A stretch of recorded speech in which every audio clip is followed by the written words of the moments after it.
Muito bem, hora de conversar com o Dr. Álvaro sobre um assunto que tem pegado fogo aqui nos Estados Unidos, muita discussão no meio acadêmico, entre médicos, profissionais de saúde, porque hoje a gente tem, digamos, no equivalente ao Ministério da Saúde do Brasil, uma figura aqui nos Estados Unidos, o Kennedy Jr., que é uma figura anti-vacina. Ele não gosta de vacina, acha que as vacinas fazem mal. E por causa dessa crença dele, a partir de agora, está tendo uma mudança na obrigatoriedade de vacina para crianças aqui nos Estados Unidos, o que a maioria da academia, dos cientistas, dos médicos, dos infectologistas, como o Dr. Álvaro, não concordam. Mas não é isso que a gente tem visto com a política pública de vacina aqui nos Estados Unidos com essa mudança. Doutor, bom dia para o senhor. Bom dia, Barão. Bom dia para o Renan. Bom Feliz ano novo dia. para todo mundo, nossos ouvintes. Muita saúde para a gente. Quando a gente fala de saúde, a gente fala de vacina, né? E no mundo da infectologia, a gente nunca ia imaginar, Barão e Renan, que a gente ouvir notícias dessa natureza em 2025, 2026, né? E quando um país como os Estados Unidos, com a força que tem os Estados Unidos, decide retirar vacinas do calendário infantil, isso não é apenas uma mudança administrativa, né? É uma decisão que tem um impacto simbólico enorme, um impacto epidemiológico, um impacto global.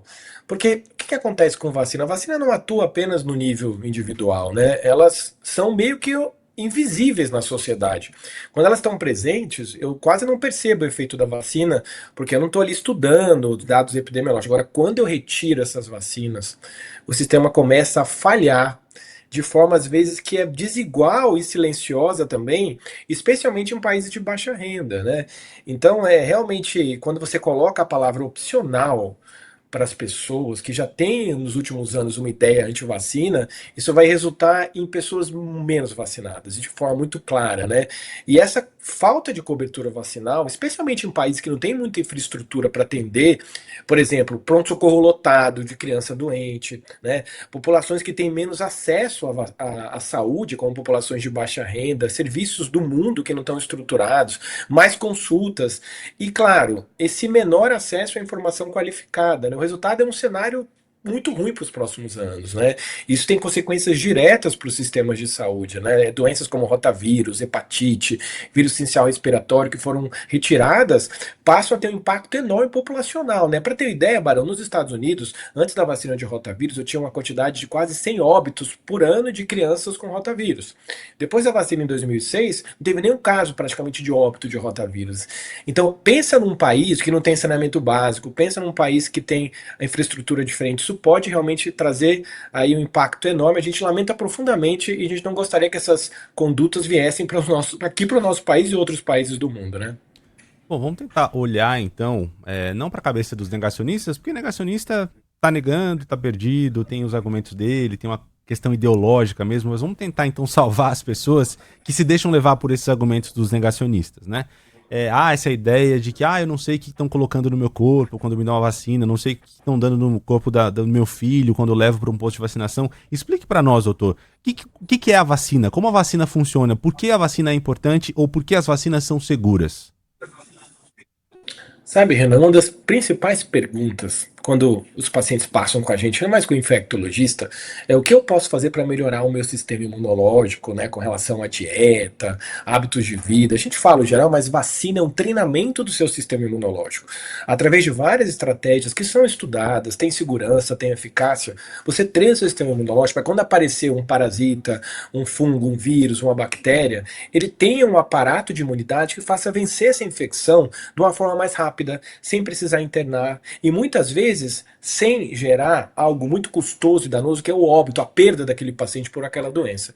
Então, quando você para de vacinar essas pessoas, você deixa o sistema imunológico não treinado. Vamos lembrar, dar um exemplo para nossos ouvintes entenderem, em 2020, quando a gente não tinha vacina de Covid ainda. Nos primeiros meses do Covid, a gente abarrotou os hospitais de internação com Covid grave. A partir do momento que eu comecei a imunizar a população, essa taxa de internação, hoje, o Covid é uma doença muito mais simples por causa da cobertura vacinal também. Isso vale para sarampo, isso vale para rotavírus, isso vale para poliomielite. Imagina a gente voltar a ter um mundo de crianças com sarampo, com poliomielite, por uma decisão de tirar tirar a vacina de um calendário oficial, porque a mensagem que vai chegar para a população é meio simbólica, a ideia de que aquela vacina não é tão necessária. E isso não é verdade. E quando você corrói a confiança que demorou anos para se construir para a sociedade, você vai gerar uma cobertura vacinal muito ruim e com o surgimento de novas doenças, né? Bom, só para deixar claro que algumas doenças que pareciam erradicadas aqui nos Estados Unidos já começaram a voltar, né? Algo mais ou menos esperado, né? Então essa é a realidade. Algumas cidades onde as pessoas não estão dando essas vacinas para os filhos e agora, evidentemente, essas vacinas voltam. É uma coisa insana, maluca o que está acontecendo por aqui. Para vocês terem uma ideia, meus filhos, ao entrarem na escola pública aqui dos Estados Unidos, eles tiveram que apresentar a carteirinha de vacinação deles, algo absolutamente normal, né?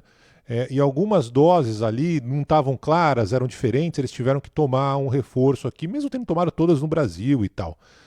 Agora esquece. Agora qualquer criança pode entrar e, mesmo sem estar vacinada, pode estudar normalmente. E aí, evidentemente, essas doenças vão se espalhar, como essas doenças se espalham se nada mudar.